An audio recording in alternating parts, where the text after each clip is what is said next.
Et je vous invite à ouvrir dans Éphésiens, chapitre 3, en attendant.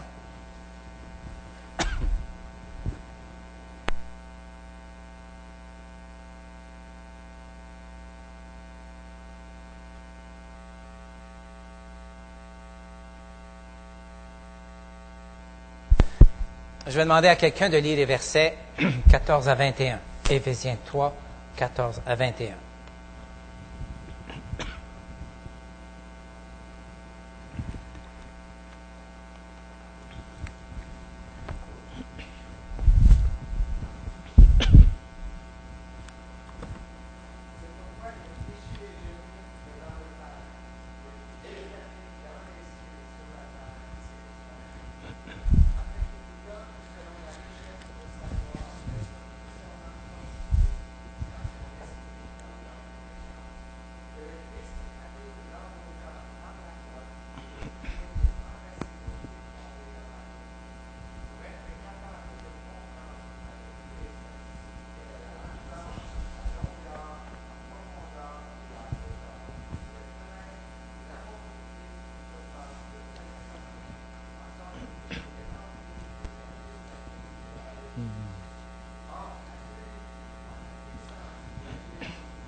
On va dire Amen tout à l'heure. Fortifié, enraciné, solidement établi et être capable de comprendre. Avez-vous remarqué que c'était la prière de l'apôtre Paul? Il priait ces choses pour ses frères et sœurs qui vivaient à Éphèse. Je ne peux pas passer sous silence le décès de notre frère, Éric Verginder. Plusieurs d'entre vous l'avaient connu, soit en recevant de lui l'enseignement à l'ETEM, l'école de théologie ici à Côte-des-Neiges. Éric a été, je ne sais pas si vous vous rendez compte, bon, il avait 54 ans, très jeune. Les détails de son décès n'est pas important, sauf que c'est en marchant sur le trottoir, il est décédé. Carrément, et le Seigneur est venu le chercher de cette façon. Mais ce qu'il faut peut-être retenir, c'est que il a été de cette génération, qui est aussi un peu la mienne, qui a vu des centaines se convertir au Québec. On parle ici des années peut-être 68 à 78, il y a peut-être une décennie là, où Dieu est intervenu au Québec. Et il y a eu de nombreuses conversions, de tel point qu'on ne savait plus quoi faire avec. Mais non, c'est juste qu'il y a eu énormément de gens qui se sont convertis. Et dans ces conversions, il y a eu de ces jeunes hommes et de ces jeunes femmes qui ont marqué la toile évangélique du Québec. Aujourd'hui, là, je parle de 2011. Donc, Dieu a son temps, Dieu a un temps. Et Éric Verginder était de ce groupe qui se sont convertis. D'ailleurs, le cégep Sainte-Thérèse a été le berceau de plusieurs de ces conversions. On parle des années 71, 72, 73. Toutes ces conversions a poussé certaines dénominations, au moins deux, l'Union d'Églises baptistes françaises au Canada, ainsi que les Églises des Frères Ménonites du Québec, avec laquelle d'ailleurs nous avons de très bons liens. On fait beaucoup de partenariats et miracle sur miracle avec plusieurs autres dénominations aussi.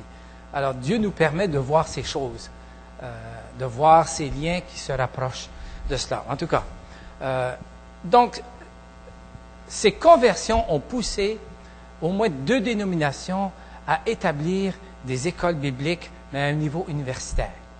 Donc, vous avez cette école, l'ETEM, et vous avez aussi la faculté de théologie évangélique qui a pris naissance en 82, je pense.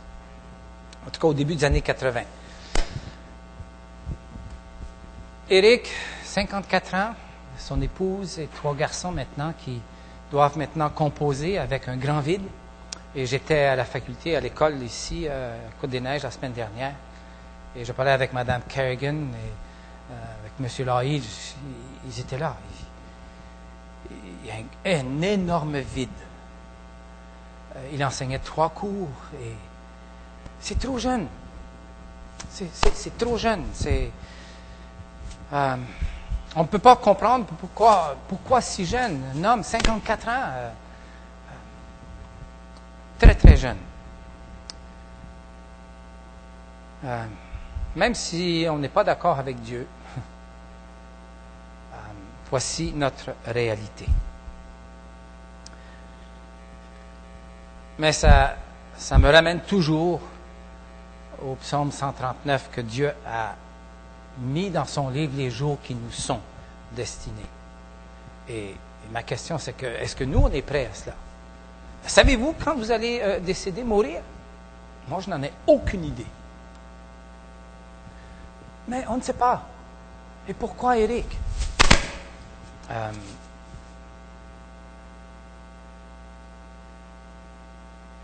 Mais malgré tout, Dieu demeure en contrôle. Il est l'auteur et à lui appartient la vie. Il détermine notre temps, notre moment. Et il y a une question qui reste. Et elle va demeurer. Est-ce que nous sommes prêts? Ok, je ferme cette petite parenthèse. Il fallait le mentionner. Ça m'a beaucoup touché. Je ne comprends pas encore. Mais ça va. Je suis capable de vivre avec ça. De ne pas comprendre. J'ai passé ma vie à ne pas comprendre bien des choses. C'est tough. C'est vraiment pas évident. J'étais encore avec Eric il n'y a pas tellement longtemps. C'est comme si on a vécu les mêmes choses pendant ces années 70, 80. Pourquoi moi je suis encore là? Et pourquoi est-ce que lui n'est plus là? Oh, je m'arrête là. OK. Éphésiens 3.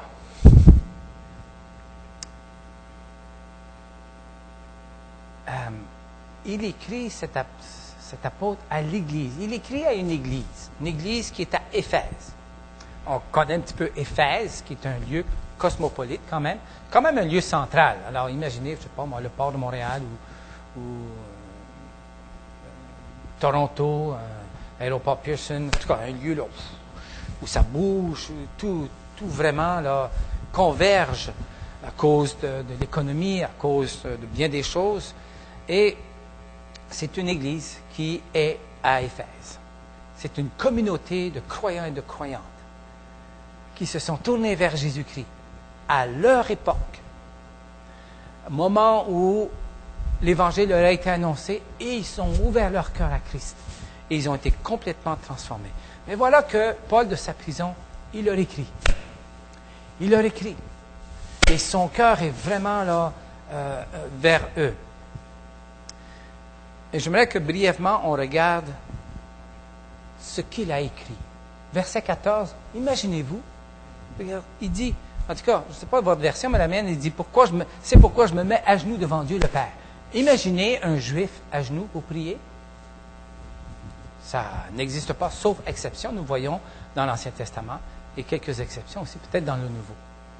Mais ce n'était pas la position normale d'un juif pour prier. Il était debout, le plus visible possible, il était debout. Et c'est comme ça qu'il priait Dieu. Et que l'apôtre Paul dit, c'est la vraie raison, c'est pourquoi je me mets à genoux devant Dieu. Est-ce que ça, il indiquait par là, il faut absolument se mettre à genoux pour prier? À vous de décider, mais ce n'est pas nécessairement la position indiquée. En tout cas, je prie le moins possible quand je suis couché. J'ai tendance à m'endormir, mais il n'y a pas vraiment de position. Vous pouvez être debout, vous pouvez être à genoux, vous pouvez être en marche, mais il demande à Dieu. Et voilà ce qui est important. Et peu importe votre lieu de prière, peu importe la position de votre prière, il demande à Dieu. Et sa demande, il prie. Et c'est ce qu'il fait, il prie. Il prie, il dit, écoutez là mes frères, écoutez mes sœurs, là je demande à Dieu que vous soyez fortifiés avec puissance dans ce qui est le plus profond de votre être. Il dit, je veux que vous soyez fortifiés dans ce qui est le plus loin en vous. Ce qui vous fait vivre, ce qui vous fait vraiment vous lever le matin, ce qui vous fait avancer, planifier, tout ce que vous êtes. Il dit, ma prière, c'est qu'à cet endroit-là, le plus profond de vous, vous soyez fortifiés. Soyez fortifiés, un synonyme peut-être d'encourager, être encouragé fortement. Il dit que vous soyez fortifiés, il dit que vraiment là, que vous soyez réellement, profondément ancrés. Si vous avez, dans les nouvelles, vu pendant les grands vents, vous vous souvenez des arbres là, on les voit couchés. Avez-vous vu ce qui vient avec? L'énorme morceau de terre qu'on voit, c'est 5 fois ma grandeur, mais quand on porte attention, il n'y avait pas de racines profondes.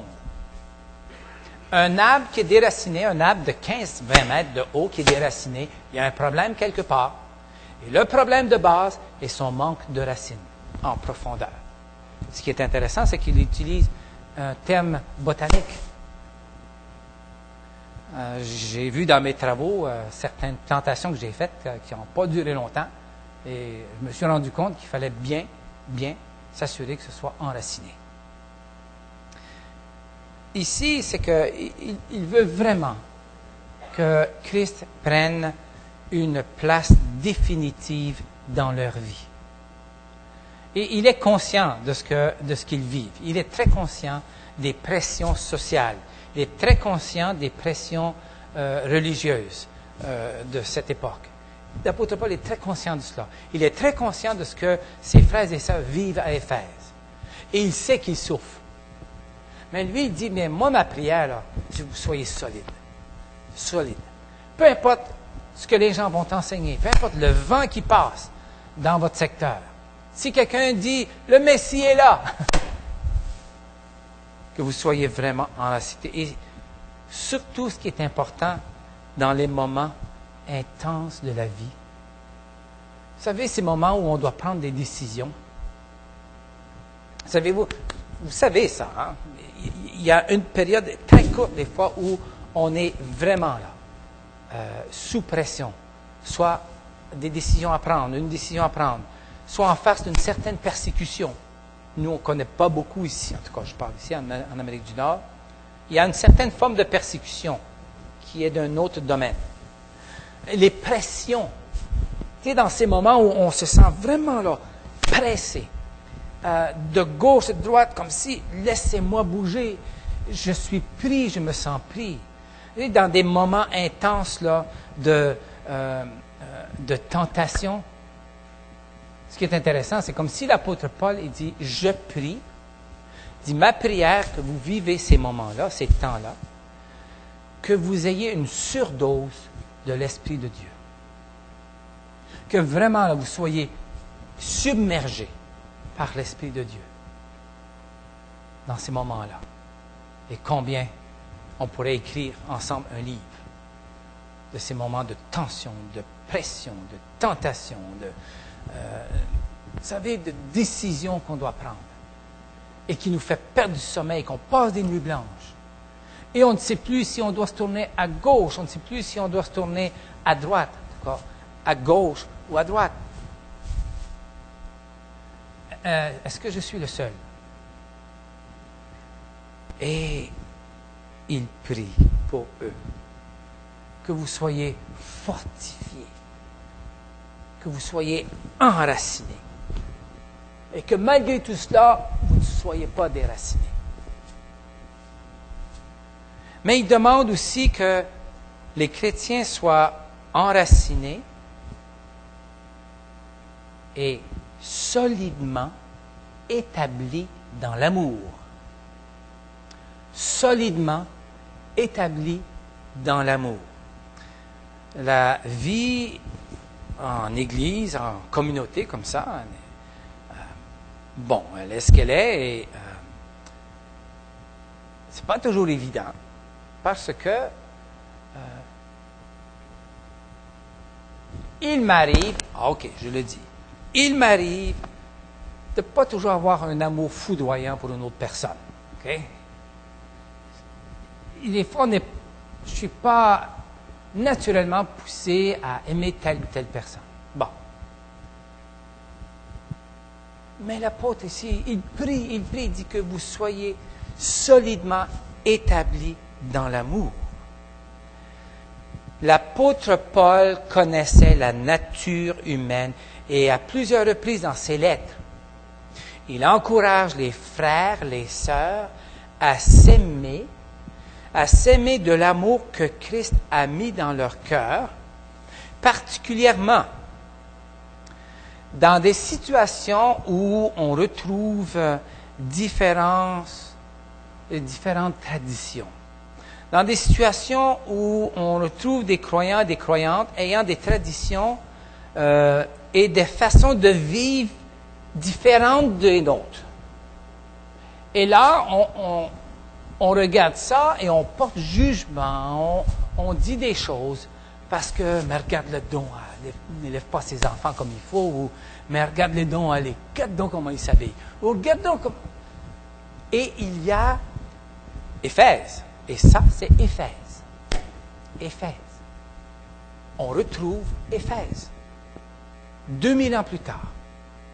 Et l'apôtre Paul était très conscient de la nature humaine, et il rappelle que nous devons être solidement établis dans l'amour de Christ, profondément enracinés, comme on vient de le dire. Ce matin, si vous étiez ici au départ, la lecture de l'ouverture était des paroles de Jésus qui nous donnent un ordre. Je vous donne mon commandement. Et mon commandement, c'est que vous soyez à l'église tous les dimanches matins. Mon commandement,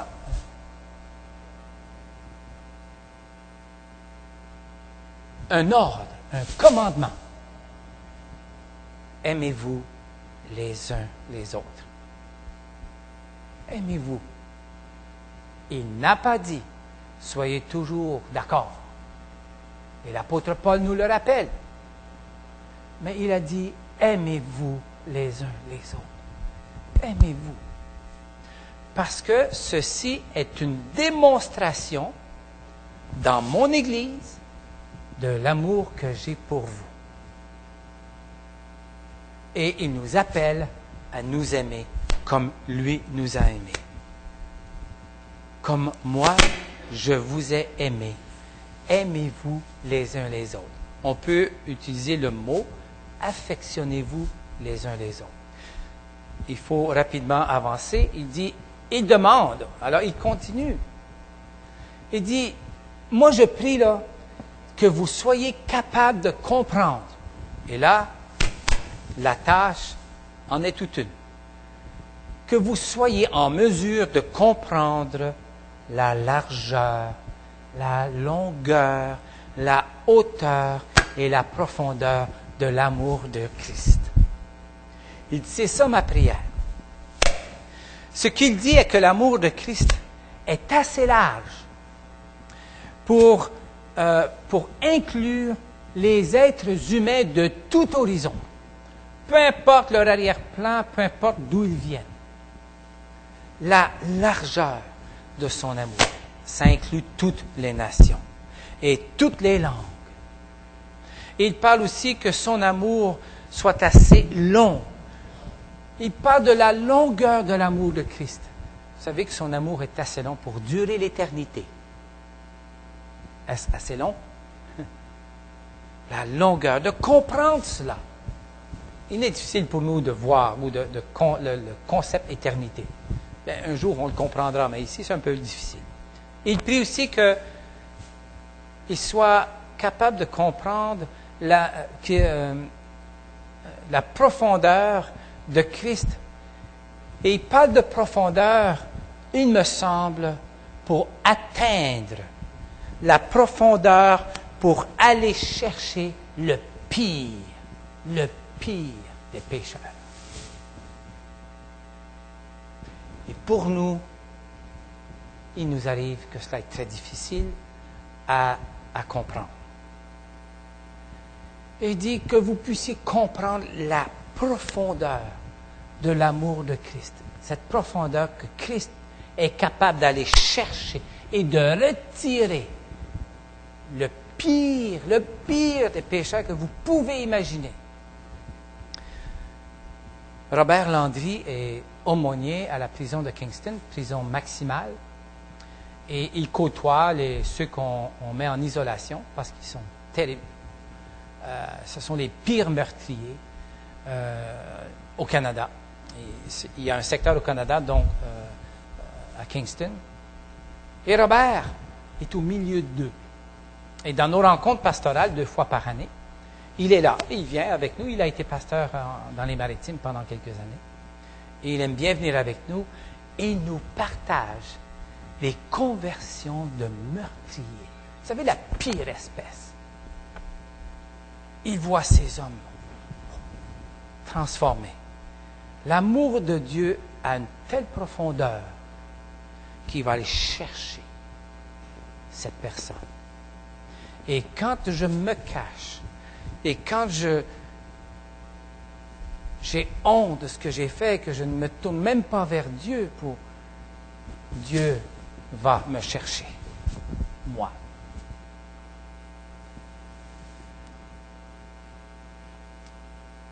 Cet amour nous dépasse un peu, il faut l'avouer, parce que nous n'avons pas le même barème de justice et de pardon que Jésus a. C'est vrai. Et son amour est assez haut pour qu'il soit exalté dans les cieux, pour l'éternité. Bon, il se peut qu'il fasse référence à Romains 8, malheureusement on ne va pas le lire aujourd'hui, mais lisez Romains 8, 37 à 39.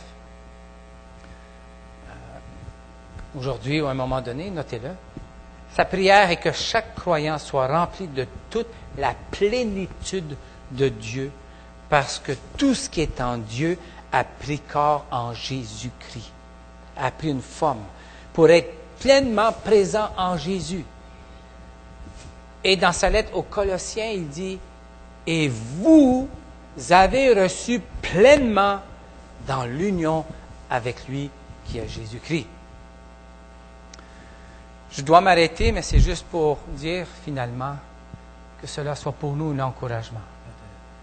De voir qu'il prie pour eux, qu'ils soient fortifiés, qu'ils soient encouragés, qu'ils soient profondément enracinés et qu'ils puissent comprendre cet amour que Dieu nous a manifesté. Qu'on puisse comprendre et manifester cet amour aussi les uns envers les autres.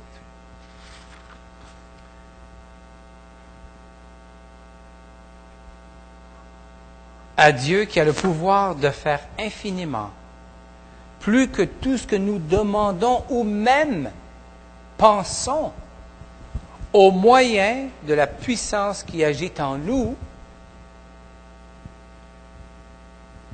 à lui soit la gloire dans l'Église, dans tous les temps et pour toujours.